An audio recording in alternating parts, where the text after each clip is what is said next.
यो चाहिँ गोल्डन मासिर परेछ सानो। यो चाहिँ रिलिज गर्दैछु अब हो। यो मासिर यो चाहिँ एकदमै रेयर हो गोल्डन मासिर चाहिँ हो। गोल्डन मासिर हो ल। यो चाहिँ एकदम रेयर फिस हो एकदम। यसलाई चाहिँ हामी जोगाउनु पर्छ। यो चाहिँ मार्नु हुँदैन हामीले।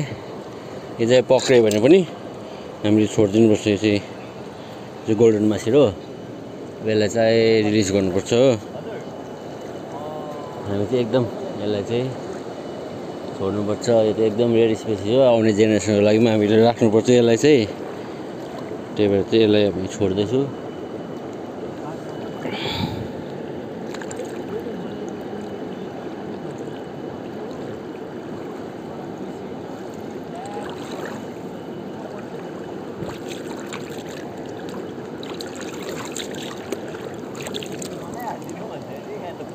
यो माछा चाहिँ पाउँदैन नि त। पाउँदैन भन्दा पनि अब एकदमै रेयर भइसक्यो।